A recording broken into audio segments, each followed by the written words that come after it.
সালের মাধ্যমিক পরীক্ষার্থীরা, আশা করি তোমরা সবাই ভালো আছো। আজ আমরা যে বিষয়টি নিয়ে আলোচনা করব 2026 সালের মাধ্যমিকের লাস্ট মিনিট ভূগোলের সাজেশন। আশা করা যায় এখান থেকেই সমস্ত প্রশ্নই তোমরা কিন্তু মাধ্যমিক 2026 সালে কমন পেয়ে যাবে। দেখে নাও, প্রথম অধ্যায়ে রয়েছে তোমাদের বহির্জাত প্রক্রিয়া। এখান থেকে যে প্রশ্নগুলো দেখে নাও। বহির্জাত প্রক্রিয়া কাকে বলে, উদাহরণ দাও। নদী কী কী প্রক্রিয়ায় ক্ষয়কাজ করে, জলবিভাজিকা কাকে বলে, পর্যায়ন কাকে বলে, পাখির পায়ের ন্যায় বদ্বীপ বলতে কী বোঝো, হিমশৈল কাকে বলে, ক্ষয়ীভবন কাকে বলে, হিমরেখা কাকে বলে, ঝুলন্ত উপত্যকা কাকে বলে, অবরোহণ কাকে বলে, ওয়াদি, পেডিমেন্ট ও প্লায়া কাকে বলে, ষষ্ঠ খাতের সূত্র কাকে বলে, হিমানি সম্প্রপাত কাকে বলে। দ্বিতীয় অধ্যায় বায়ুমণ্ডল। ইনসুলেশন কাকে বলে, জেড বায়ু কাকে বলে, চিনুক কাকে বলে, আইটিসিজেড কাকে বলে, বৈপরীত্যোত্তাপ কাকে বলে, ঘূর্ণবাতের চক্ষু কাকে বলে, অধক্ষেপণ কাকে বলে, অ্যালবেডো কাকে বলে, স্ট্র্যাটোস্ফিয়ারকে শান্তমণ্ডল বলে কেন, বাইস ব্যালটের সূত্রটি উল্লেখ করো। নেক্সট অধ্যায়, তৃতীয় অধ্যায় বাড়িমণ্ডল। মগ্নচড়া কাকে বলে, সারাসারি বান কাকে বলে, বান ডাক কাকে বলে, সিজিকে অবস্থান বলতে কী বোঝো। নেক্সট, অ্যাপোজি কাকে বলে, সমুদ্র স্রোত কাকে বলে, বহিঃস্রোত ও অন্তঃস্রোত কাকে বলে। নেক্সট, বর্জ্য প্রক্রিয়াকরণ। বজ্রদূষণ কাকে বলে, ই ওয়েস্ট কি, বজ্রের পুনর্ব্যবহার কাকে বলে, পৌরসভার বজ্র কাকে বলে, বজ্রের পুনর্ব্যবহার কাকে বলে, ইউটিফিকেশন কাকে বলে, বজ্র ব্যবস্থাপনা কাকে বলে, তেজস্ক্রিয় বজ্র কাকে বলে, ইলেকট্রনিক বজ্র বা ই বজ্র কাকে বলে, ভার্মিকম্পোস্ট কাকে বলে। নেক্সট হচ্ছে 6 অধ্যায় আঞ্চলিক ভূগোল। ভারতের প্রাকৃতিক পরিবেশ। তাল কাকে বলে, কাশ্মীর উপত্যকা কাকে বলে, মালদান কাকে বলে, ময়দান কি, কচ্ছে রান কাকে বলে, দুন কাকে বলে, ডেকান ট্র্যাপ কাকে বলে, মৌসুমী বিস্ফোরণ কাকে বলে, সামাজিক বনসৃজন কাকে বলে, ভাবর কাকে বলে, ঝুম চাষ কাকে বলে, বৃষ্টির জল সংরক্ষণের দুটি উদ্দেশ্য লেখো, ম্যানগ্রোভ অরণ্যের দুটি বৈশিষ্ট্য লেখো। নেক্সট, ভারতের অর্থনৈতিক পরিবেশ।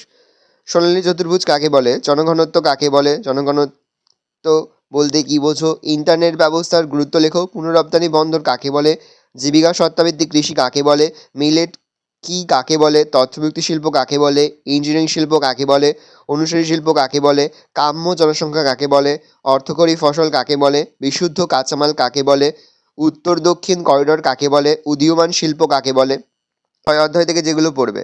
সেন্সর কাকে বলে, ভূবৈচিত্র্য মানচিত্র কাকে বলে, দুটি ব্যবহার লেখো, উপগ্রহ চিত্র কাকে বলে, ডিগ্রি শিট কাকে বলে, মিলিয়ন শিট কাকে বলে, ভগ্নাংশ সূচক স্কেল বলতে কী বোঝো, দূর সংবেদন কাকে বলে। এবার দেখানো 3 মার্কের জন্য যে প্রশ্নগুলো পড়বে।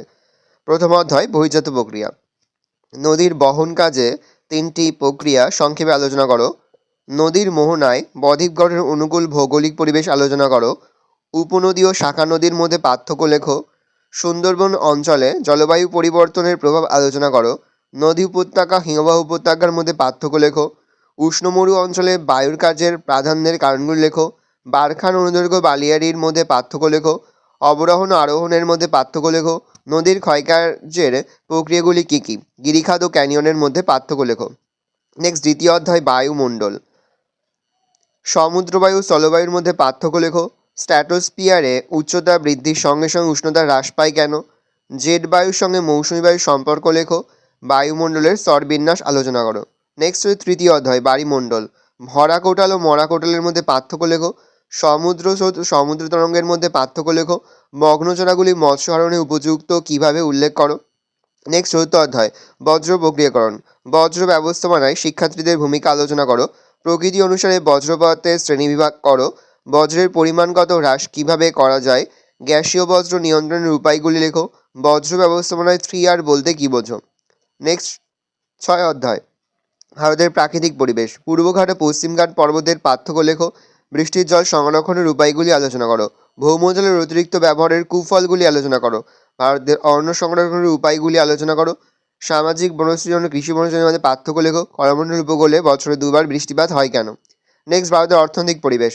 খারিফ শস্য রবি শস্যের মধ্যে পার্থক্য লেখো। পাঞ্জাব হরিয়ানায় কৃষি উন্নতির কারণগুলি আলোচনা করো। ভারতের তথ্যপ্রযুক্তি শিল্পের উন্নতির কারণগুলি আলোচনা করো।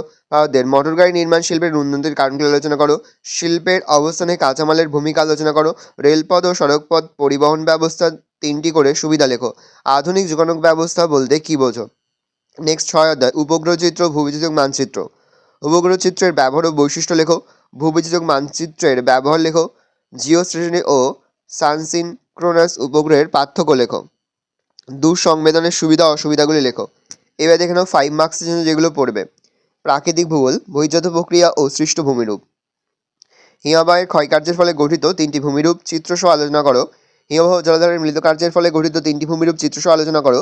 বায়ু ও জলাধারের মিলিত কার্যের ফলে গঠিত ভূমিরূপগুলি চিত্রসহ আলোচনা করো। নদীর সঞ্চয় ও ক্ষয়কার্যের ফলে গঠিত 3টি ভূমিরূপ চিত্রসহ আলোচনা করো। নেক্সট হচ্ছে বায়ুমণ্ডল। উষ্ণতার তারতম্যের ভিত্তিতে বায়ুমণ্ডলের স্তর বিন্যাস করো। বায়ুর চাপ বলয়ের সঙ্গে নিয়ত বায়ুর সম্পর্ক আলোচনা করো। 3 নম্বর প্রশ্ন, বায়ুর চাপ বলয়গুলি সম্পর্কে আলোচনা করো। 4 নম্বর, ক্রান্তীয় মৌসুমী জলবায়ু অঞ্চলের প্রধান বৈশিষ্ট্য আলোচনা করো। 5, বায়ুমণ্ডলের উষ্ণতার তারতম্যের কারণগুলো আলোচনা করো। বায়ুমণ্ডল, সমুদ্র স্রোত সৃষ্টির কারণগুলো আলোচনা করো। চিত্রসহ জোয়ার ভাটা সৃষ্টির কারণ ব্যাখ্যা করো। নেক্সট রয়েছে ভারতের ভূগোল, ভারতের প্রাকৃতিক পরিবেশ। ভারতের জলবায়ুর প্রধান বৈশিষ্ট্যগুলি আলোচনা করো। পূর্ব পশ্চিম উপকূলের সমভূমির পার্থক্য লেখো। পশ্চিম হিমালয়ের ভূপ্রকৃতি বর্ণনা দাও। ভারতের অর্থনৈতিক পরিবেশ, কফি, চা, গম, ধান, পাট চাষের অনুকূল ভৌগোলিক পরিবেশ আলোচনা করো। ভারতের শিল্প, পূর্ব মধ্যে লৌহ ইস্পাত শিল্পের উন্নতির কারণ আলোচনা করো। দুর্গাপুর ইস্পাত কেন্দ্র গড়ে ওঠার অনুকূল পরিবেশ এর বর্ণনা দাও। পশ্চিম ভারতের পেট্রোলিয়াম শিল্পের কেন্দ্রীভবনের কারণ উল্লেখ করো। ভারতের জনসংখ্যা, ভারতের নগরায়নের সমস্যাগুলি উল্লেখ করো। শহর গড়ে ওঠার কারণগুলো আলোচনা করো। ভারতের জনসংখ্যা বন্টনের তারতম্যের কারণগুলো আলোচনা করো। উপগ্রহ চিত্র ও টোপোগ্রাফিক্যাল ম্যাপের তুলনা করো। এই রয়েছে টোটাল তোমাদের 2026 সালের মাধ্যমিকের লাস্ট মিনিট সেশন। আশা করা যায় প্রতি বছর নেই এই বছরও তোমরা কিন্তু এখান থেকেই সমস্ত প্রশ্ন কিন্তু কমন পেয়ে যাবে। সেহেতু আজ আমি যে প্রশ্নগুলো বললাম প্রতিটি প্রশ্ন উত্তরই কিন্তু খুব ভালো করে তোমরা এখন থেকেই মুখস্থ করে ফেলবে। আর এই প্রশ্নপত্রের উত্তরগুলো বেশিরভাগটাই কিন্তু আমাদের ফেসবুক পেজ রয়েছে এডুকেশন ফ্যামিলি, সেখানে কিন্তু আমরা আপলোড করে দিচ্ছি। অবশ্যই কিন্তু তোমরা সেখান থেকে এই প্রশ্নপত্রের উত্তরগুলো সংগ্রহ করে নেবে। কোনো প্রশ্নের উত্তর লিখতে বা বুঝতে কোনো রকম অসুবিধা হয় তাহলে কিন্তু নির্দ্বিধায় কমেন্ট সেকশনে কমেন্ট করে জানাতে একদমই ভুলবে না। ভালো করে দেখে নাও।